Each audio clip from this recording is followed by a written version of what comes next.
everyone, Scott Collier, West Ham Fan TV, returning with a big match preview. West Ham take on Arsenal at the London Stadium on Wednesday night.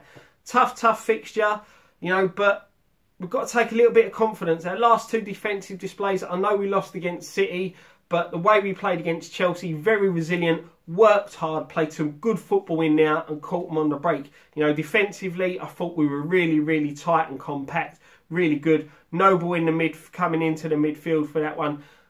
Best game he's had for a long time. You know, him and Obiang look comfortable. I've said before in previous post-match pints and other videos that when them two play together, normally they're both doing the same job.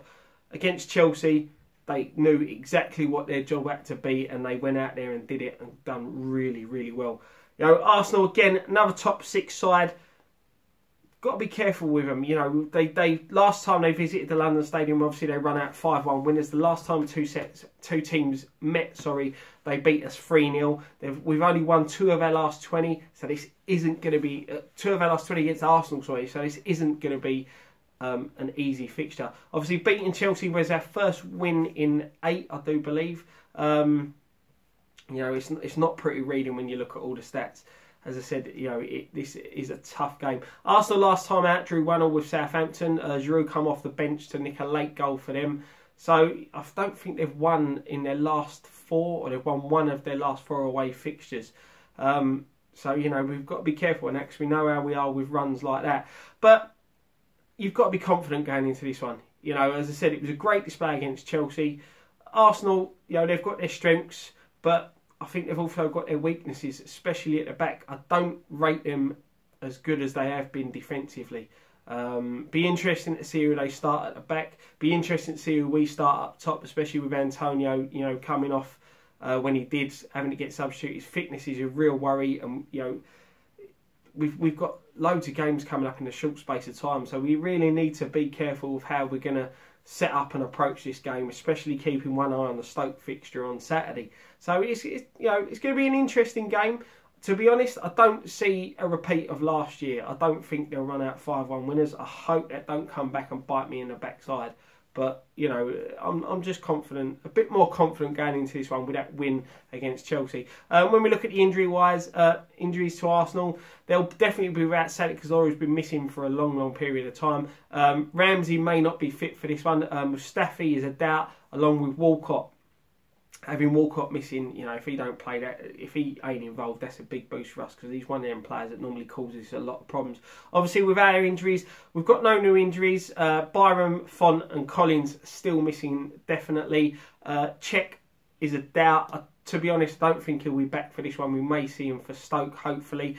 Carol and Hernandez return to the bench, so we have got a lot of attacking options now. Obviously, with Antonio starting against Chelsea, Sacco coming on, but having Carroll and Hernandez on there, if things ain't going right, we've actually got some firepower to bring off the bench. And, you know, we know Arsenal do struggle a little up against Andy Carroll. So that'll be, you know, it'd be interesting to have him involved somewhere along the line.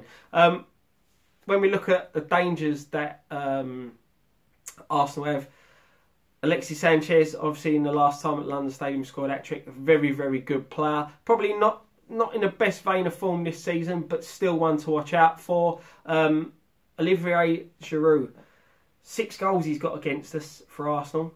As I said, he come on against Southampton, got their equaliser out. He's going to be pushing for a start in this one. So, you know, he's another player we have to be very careful with. So I can see probably Arsenal lining up a 3-4-2-1 formation. Lacazette, another very good striker. We were linked with him, but apparently we tried to get him, but with no joy. You know, I think he's top goal scorer for Arsenal this season, so he's another one to keep an eye on. So, you know, maybe we might see Giroud come in for Lacazette for this to start, but then obviously they've got Lacazette to come off the bench. So, you know, they have still got quality. Obviously, Mesut Ozil, another player I've not mentioned. You know, they've got a lot of quality in their side. So, as I said, we need to be on it in this one. As I said, I'm trying to make these shows a little bit more interactive. So, for the starting 11, well, predicted starting 11 show tomorrow, quick question with you. With Antonio being asked to take off at the time that he did, do we continue with him up front? You know, I'm not saying he's right or wrong to ask to come off. He looked physically shattered. To be honest, I thought Sakho would have replaced him instead of replacing Arnautovic. So I'm not criticising Antonio for going over there and saying that he's tired. If he did, we don't know what he said, but I ain't criticising Antonio for that one bit. We need to manage his fitness. He still don't look 100% fit. So do we continue with him up front for this Arsenal game as it has worked in the 2 previous games? Or do we start Sakho or start Carroll or start Hernandez and go a little bit different? For me personally, I'll tell you this now, I think we should start Antonio. You know, his power, his pace, and, you know, the running that he does put in is a lot more than what Carroll and Hernandez can offer us if we're playing this deep formation the way we have been. So for me, I would start Antonio. But let me know what you think, and I'll read out some of the comments in the Predicted 11 show. Thank you very much for watching. Hopefully we're going to get another win. You know, I'm looking forward to a good game. It sometimes can be a really good game when Arsenal rock up, so long as they're not stuffing us like they did last time at London Stadium. So, you know, I'm looking forward to a good game of football. Don't forget to check out all our other videos. I weren't on post-match pint for the Chelsea game. I had to shoot off. So Gio stepped in for Members Chat to take my place on that one. So if you haven't watched that already, take a look at that. Nicky is meeting up with Robbie from Arsenal Fan TV to have a preview of the game as well. So make sure you check out that video when it goes up. We'll have a post-match reaction and fan cams after the game on Wednesday night. So if you want to come and have your say, head down and see us at the Stadium store. We'll be there. You know, you can have your say on everything West Ham related. And one thing left to say, come on you irons.